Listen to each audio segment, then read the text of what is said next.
Hey, it's Dan Morales, and this is Homebuyer Radio. This is episode number 37.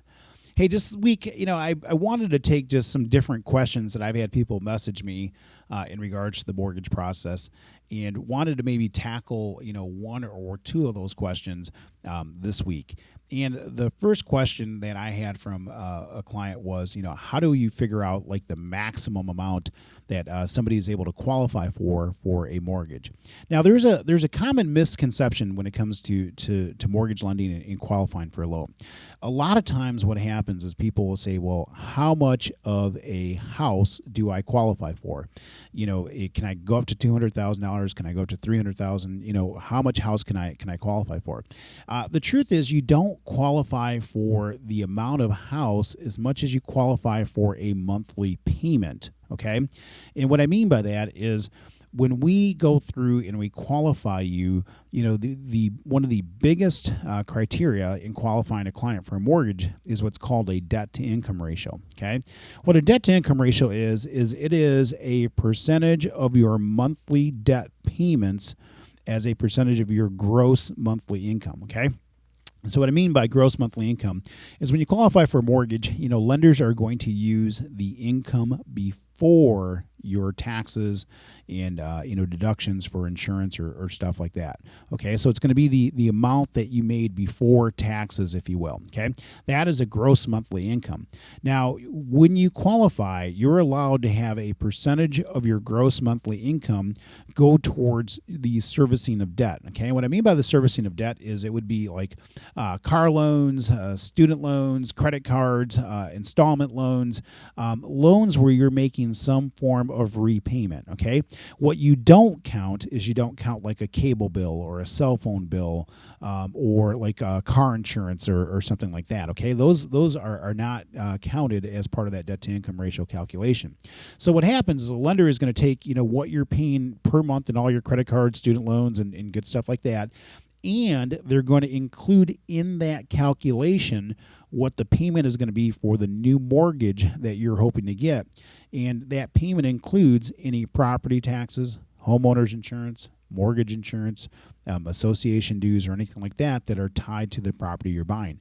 Again, it doesn't include like utilities or cable or anything like that. It just includes property taxes, homeowners insurance, association dues, mortgage insurance, and of course the principal and interest payment of the house loan that you'd be paying back. Okay, so what happens is depending on the type of loan, the amount of income that can be used towards the servicing of debt can vary, right? There's different rules depending on different programs, and there's different limitations, right?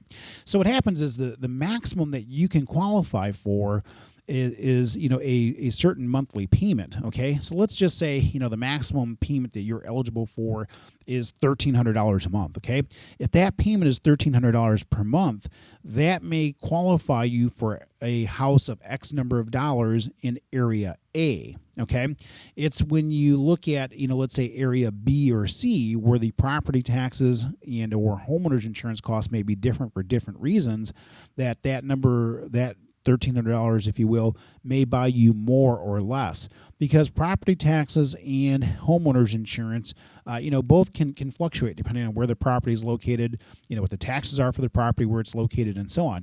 Those things can have an impact in the amount of house that you're able to qualify for because of the differences, or the percentage of that, if you will, monthly budget that they can suck up, by being a different dollar amount. Okay.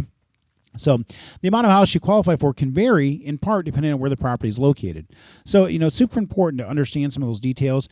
Super important to work with, lenders who have tools that are out there that can help you, quickly figure what a monthly payment's going to look like to make sure that you know whether or not a particular property that you're considering is one that you'd be eligible for.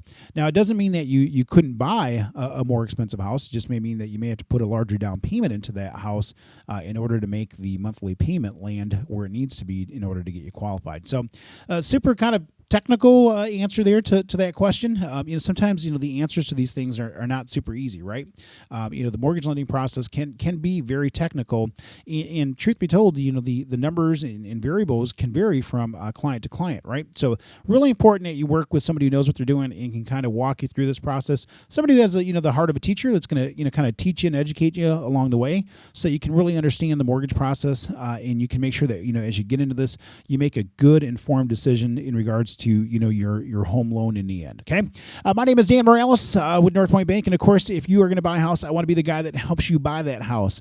Lend predominantly in most of the 50 states, so we can help you kind of no matter where you're at. Got a ton of experience, ton of reviews. We like I said, we kind of put action to our words, right? We promise to deliver a good experience, and we do everything we can to make sure that it is a good and pleasant experience for you. You can hit me up at 616-931-4629. You can check me out on my website, danmorales.com. That's DANMORALEZ.com. My MLS number is 709-729, and North Point Bank is an equal housing lender.